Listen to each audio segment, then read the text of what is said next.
영어에 코리아부라는 속어가 있는데요. K-팝이나 한국 문화에 지나치게 집착하거나 과도한 열정을 보이는 사람을 지칭하는 단어입니다.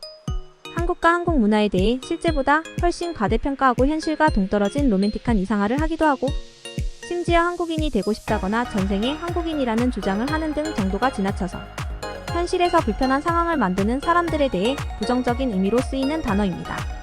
한국을 좋아하는 팬들도 코리아부에는 안 좋은 이미지를 가지고 있어서 혹시라도 자신이 그렇게 불릴까봐 상당히 조심하는 분위기가 있습니다.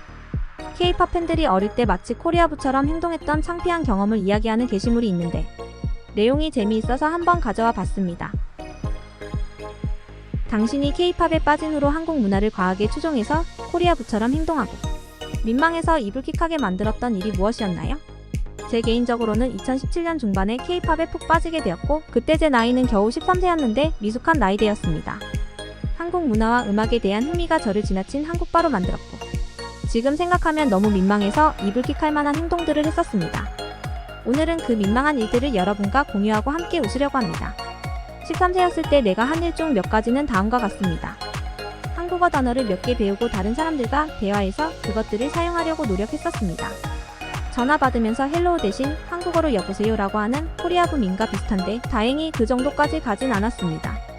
하지만 전화번호부에 한국어로 오빠나 동생이라고 저장해 두었더라고요. 그래서 저는 방에 틀어박혀서 나가고 싶지 않을 정도로 부끄러웠습니다. 그리고 한동안 한국어는 성과 이름이 순서가 다른 것에 대해 모르고 있었고, 학급에서 BTS에는 3명의 김이 있다고 발표하는 상상을 하곤 했습니다. 자, 그럼 당신이 K-팝에 빠진 초기 단계에서 저지른 민망했던 일들은 무엇인가요?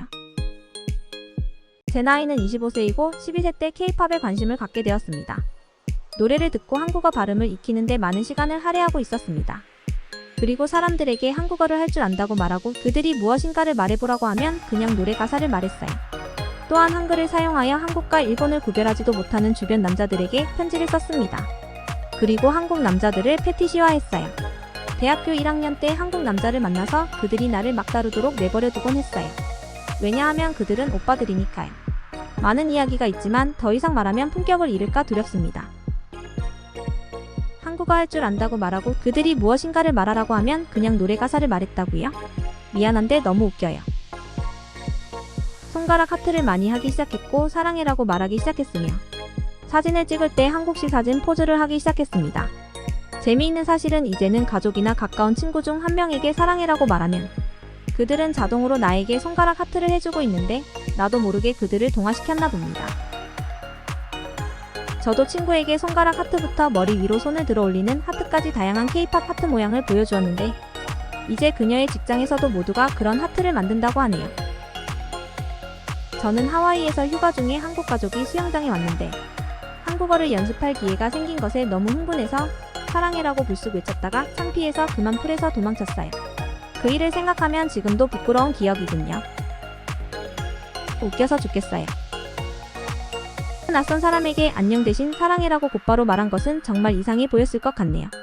저로 말할 것 같으면 2년 동안 한국어를 공부했지만 독일에서 한국 가족에게 사진을 찍어달라고 부탁하는 것이 부끄러워서 못했습니다. 사진 찍어주세요 라고 한국어로 직접 말할 수 있었지만 결국 못하고 대신 아빠가 영어로 부탁했습니다. 후아 웃겨서 미치겠어요. 헬프. 여기 글들을 읽으니 나도 기분이 좀 더 나아졌어요. 저도 마찬가지예요.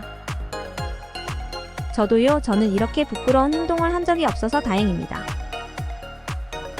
헐, 갑자기 생각이 났어요. 인스타그램과 텀블러의 얼짱 같은 해시태그를 사용해 내 사진을 올렸던 기억이 납니다. 외모에 자신감은 없었지만 나는 동방신기의 창민이나 샤이니, 민호가 나의 존재를 발견하고 진정한 사랑이라는 것을 깨닫고 나를 한국으로 데려가 줄 것을 간절히 희망했던 15세 미만의 나의 모습이 떠오릅니다.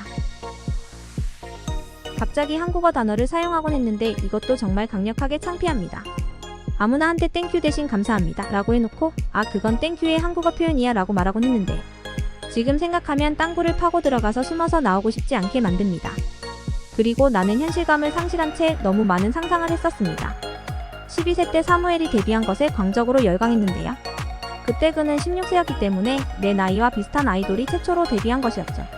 당연히 나는 그와 데이트하고 있는 모습을 실제로 상상했습니다. 그의 앨범과 포스터를 모두 가지고 있었으며 방안 곳곳에 그의 사진이 있었고 그중 일부는 액자에 넣어졌었어요. 진짜로 외출하면서 그와 데이트하는 척했습니다. 나는 눈앞에 없는 사람과 대화를 나누고 있다고 상상했어요. 그는 실제로 존재하지 않았지만 우리는 대화를 나누면서 다른 일들을 했습니다. 정말로 정신병원에 입원되어야 할 것 같네요. 내 상태는 좋지 않았죠. 정말로 창피하네요. 여러분도 자신의 미친 경험을 공유하면 좋을 것 같아요. 나만 이렇게 되고 싶지 않아요. 조금 상관없는 이야기이지만 나는 5년 동안 한국을 정말 좋아하고 있었는데 그 이후에 K-팝을 통해 한국에 대해 더 많이 알게 된 거예요. 그런데 내가 10대 때부터 한국에 살고 싶다고 생각하고 있었던 사실을 누군가에게 얘기하면 그냥 코리아부라고 부르는 게 조금 짜증나요. 저도 쇼트트랙 때문에 한국에 관심을 가졌고 그 후에 K-팝을 발견했어요. 갑자기 비행기를 타고 한국으로 이사를 가서 어떤 오빠든 찾으려 하거나 푸드코트에서 아무동양 남성을 둘러싸고 그들에게 특정 K-팝 그룹을 좋아하는지 물어본다거나 그러지 않는 한 다들 그 정도면 괜찮아요.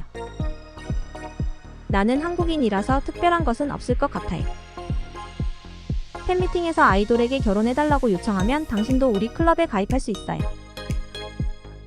저는 40세의 헤비 메탈 팬이지만 다른 장르로 확장하는 것을 좋아해요. 한국 영화를 보고 K-팝에 관심을 갖게 되었어요. 그래서 저는 지금 한국에서 영어를 가르치고 있습니다. 종종 학생들 앞에서 K-팝 댄스를 추는데 나이가 든 대머리 백인 남자가 K-팝 댄스를 추는 것은 정말 매우 부끄러운 일이에요.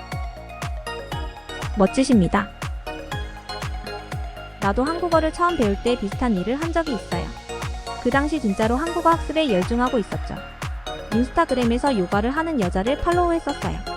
처음에는 그냥 요가를 배우려고 팔로우한 거였죠. 그런데 그 여자가 BTS를 좋아하는 걸 알게 됐고 나도 그 여자의 스토리를 통해서 K-팝을 접하게 되었습니다. 그리고 K-팝에 푹 빠지고 나니 그 여자가 한국인이라는 걸 깨닫게 됐고 그녀가 자신의 문화에 대해 자주 이야기하는 게 보였어요. 어느 날 그녀가 스토리에 어떤 스프 사진을 올리고 한글로 김치찌개라고 썼어요. 그러자 나는 그 한글 내용을 이해한 것이 너무 기뻐서 그녀에게 김치, 스프, 배우고 있어 라고 메시지를 보냈죠. 그녀가 한글로 무언가를 쓴 걸 내가 이해할 수 있었을 때 너무 흥분했거든요. 그러나 지금까지도 그 행동이 부끄럽고 창피스러워요. 그녀는 내 메시지를 읽고 좋아요를 눌러줬는데 갑자기 이상한 사람에게 메시지를 받은 걸 텐데 예상보다 훨씬 친절한 반응이었죠. 난 이제 스프만 보면 그 일을 떠올리게 돼요. 아, 그건 그렇게 나쁘지 않아요. 그녀의 관점에서 보면 당신은 아마 그냥 한국어를 배우고 있는 사람으로 보였을 것이고 코리아부라고 생각은 안 할지도 모르겠네요. 오, 정말로 그럴 가능성이 있네요. 그렇게 말해주셔서 감사합니다. 좀 나아진 기분이에요. 크크. 제 생각에도 그렇게 나쁘지 않아요. 무슨 언어든 언어를 배우는 사람이라면 그런 일을 할 것 같네요.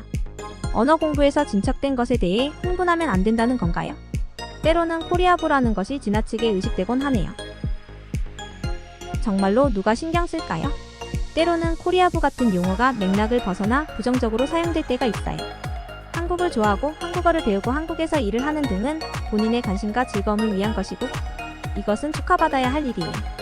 영화, 드라마 또는 좋아하는 밴드 때문에 미국으로 이사온 사람은 얼마나 많아요. 영어 노래 가사와 일반적인 영어 구절을 아무 맥락 없이 말하는 사람도 얼마나 많아요. 누가 신경을 쓰나요? 사람들이 좋아하는 것을 좋아하게 두어야 해요. 마치 자기가 한국인처럼 행동한다거나 한국 외의 다른 모든 것을 거부하며 한국인만을 사귀려 하거나 등등의 행동을 하는 것이 아니라면 여러분은 코리아부가 아니에요. 여러분은 그냥 본인의 취미에 무지막지하게 열정적이며 이것은 아주 정상적인 일이며 언젠가 지나갈 것이에요. 해외 덕분에 제 코리아부 단계에 대해 더 나은 기분이 들어요. 저는 사람들을 만날 때 절을 했고 그들과 만날 때 입을 가리고 웃었으며 전국 때문에 내가 토끼 이빨이 있다고 주장하기도 했어요. 저는 13살 때 K-팝에 빠져서 이미 상당히 창피한 행동을 하고 있었어요. K-팝 아이돌들이 저를 사로잡았고 어른이 되면 귀여운 한국 남자나 귀여운 아시아 남자와 데이트하고 싶다는 욕망을 표현했던 것을 기억해요. 8학년과 9학년 때 어떤 남자들이 저에게 호감을 가지고 있었지만 그들을 아시아인이 아니라서 거절했던 기억도 있어요. 그때가 정말 이상하고 참 이상한 기억이에요. 다행히 이제 그런 생각을 하지 않지만 그럼에도 불구하고 어른이 된 지금도 귀여운 아시아 남자와 데이트하고 싶습니다. 그때 많은 사람들이 저를 이상하게 봤어요. 중학교부터 고등학교까지 듣고 있는 모든 수업에서 귀여운 아시아 남자가 제 수업으로 오지 않았다는 점에 화가 나기도 했었는데 그 기억은 거의 잊혀졌지만 그때 한국 아이돌처럼 생긴 아시아 남자와 데이트하고 싶다는 욕망은 진짜 농담이 아니었어요. 그리고 학교 수업 이외에도 한글을 배우고 열광했던 기억이 있어요.